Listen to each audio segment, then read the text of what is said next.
முதலமைச்சர் மு க ஸ்டாலினுக்கு போட்டியாக எந்த தலைவரும் களத்தில் இல்லை என்று திமுக எம்பி கனிமொழி தெரிவித்துள்ளார். சென்னை விமான நிலையத்தில் செய்தியாளர்களிடம் பேசிய அவர், நடைபெற்ற நாடாளுமன்ற கூட்டத்தொடரில் தமிழ்நாடு மீனவர்களின் பிரச்சனைகள் குறித்து வலியுறுத்தியதாக கூறினார். இலங்கை சிறையிலிருந்து விடுவிக்கப்பட வேண்டும் என்பதை வலியுறுத்தி தொடர்ந்து நம்முடைய முதலமைச்சர் அவர்களும் கடிதம் எழுதி கொண்டிருக்கிறார்கள். பல முறை பிரதமரை சந்தித்த போதும் அவர்கள் கோரிக்கை விடுத்திருக்கிறார்கள்.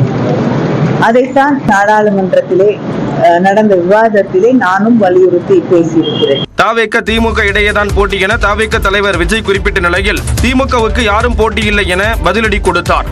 எல்லாரும் திமுகவைத்தான் போட்டியாக நினைக்கிறார்கள். நிச்சயமாக திமுகவுக்கு போட்டியாக யாரும் இல்லை. முதலமைச்சர் அவர்களுக்கு போட்டியாக வேறு எந்த தலைவரும் களத்தில் இல்லை என்பது தெல்ல தெளிவாக தெரிகிறது. தமிழ்நாட்டில் அனைத்து எதிர்க்கட்சிகளும் திமுகவை தான் போட்டியாக நினைப்பதாக அவர் கூறினார். மாண்புமிகு மன்னராட்சி முதல்வர் அவர்களே, மாண்புமிகு திரு முத்துவேல் கருணாநிதி ஸ்டாலின் அவர்களே,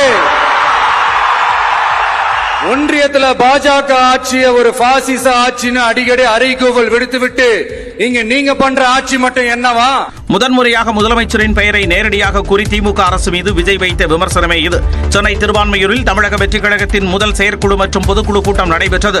இதில் செயற்குழு பொதுக்குழு உறுப்பினர்கள் என 2000த்திற்கும் மேற்பட்டோர் கலந்து கொண்டனர்.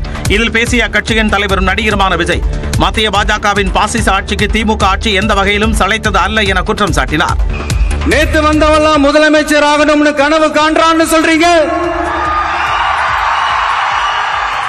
அது நடக்கவே நடக்காதுன்னு சொல்றீங்க. அப்புறம் எங்க எந்த கட்சிக்கும் இல்லாத நெருக்கடியை தமிழக வெற்றிக் கழகத்துக்கு மட்டும் போட்டுக்கிட்டே இருக்கிறீங்க?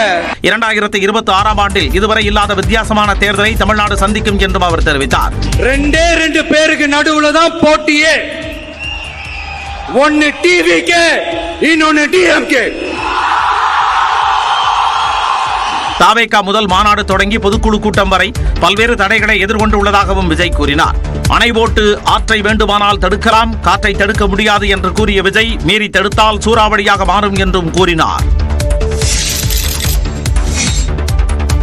மாண்புமிகு திரு மோடிஜி அவர்களே,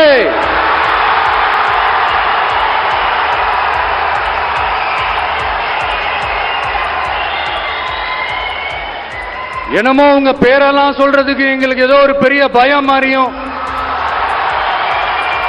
அப்படி ஒரு விஷயத்த சொல்லிடுறது. பேரை சொல்லணும்.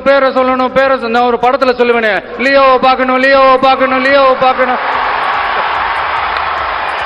பிரதமர் மோடியின் பெயரை சொல்லி மத்திய பாஜக அரசை விமர்சிக்க அஞ்சுவதாக எழுந்த விமர்சனத்துக்கு தனது படத்தின் டயலாகை வைத்தே பதிலளித்துள்ளார் விஜய். தாவேக பொதுக்குழு கூட்டத்தில் பேசிய அவர், திமுகவின் சீக்ரெட் ஓனர் பாஜக என்று கடுமையான விமர்சனங்களை முன்வைத்தார். ஏன் ஜி தமிழ்நாடு தமிழர்கள்னாலே அலர்ஜி?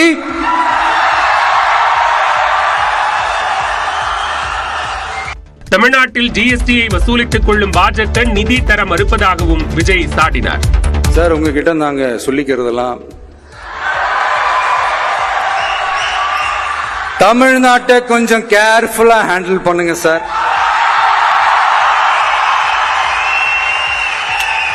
ஏன்னா தமிழ்நாடு பல பேருக்கு தண்ணி காட்டின ஸ்டேட் சார், பார்த்து செய்யுங்க சார். தமிழ்நாட்டை அனைத்து வகையிலும் பாதுகாக்க வேண்டியது தங்களின் கடமை என்று விஜய் கூறினார். தாவேக முதல் பொதுக்குழு கூட்டத்தில் பேசும்போது கவிஞரின் பெயரை விஜய் மாற்றிக் கூறியது விமர்சனத்துக்கு உள்ளாகி இருக்கிறது.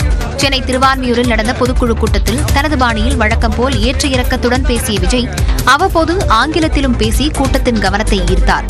அப்போது யார் வந்தாலும் யார் போனாலும் தனது பயணத்தை தொடர்வேன் என்று ஆங்கில கவிஞர் ஆல்ஃபிரட் டென்னிசன் கருத்தை வில்லியம் பிளேக் கூறியதாக விஜய் தவறாக மேற்கோள் காட்டினார். Few words from William Blake. Men may come, men may go, but I go on forever. நிகழ்ச்சியில் சிறப்பு விருந்தினர்களாக விஜயின் தந்தை சந்திரசேகர், தாய் ஷோபா ஆகியோர் பங்கேற்றனர். நிகழ்ச்சி முடிந்த பிறகு நிர்வாகிகளுடன் அமர்ந்து தாவேக தலைவர் விஜய் மதிய உணவு சாப்பிட்டார்.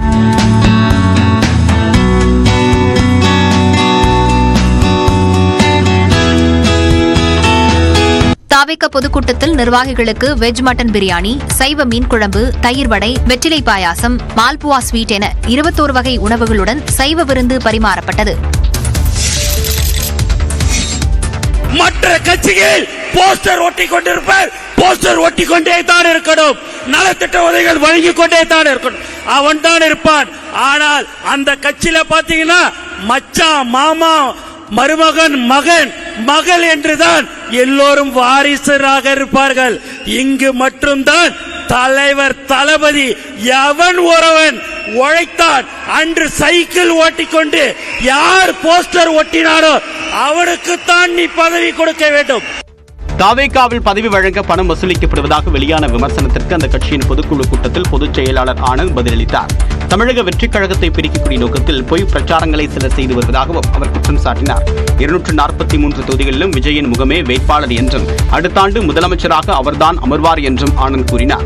எங்க கிட்ட 15 லட்சம் ரூபாய்க்கு ஒரு ஒன்றியம், 20 லட்சம் ரூபாய்க்கு ஒரு ஒன்றியம் கொடுக்கிறோன்னு பேட்டி கொடுக்க சொல்ற, என்னென்னமோ பண்ற, முதலமைச்சர் நாதானிட்டு போஸ்ட் அடிச்சு 5 பேரை வச்சு ஒட்ட விடுற. என்னையா இது? உலகத்துக்கே தெரியும் தலைவர் தளபதி தான் 2026 முதலமைச்சராக அமருவார். அதற்காக நாங்கள் எல்லாரும் போராடுவோம், உழைப்போம். தமிழக வெற்றிக் கழகத்தில் போதிய உள்கட்டமைப்பு இல்லை என்ற விமர்சனங்களுக்கு பதிலளித்த ஆனந்த் மொத்தமுள்ள 68,360 பூத்துகளில் 52,000 இடங்களுக்கு ஆட்கள் நியமிக்கப்பட்டிருப்பதாகவும் விவரித்தார்.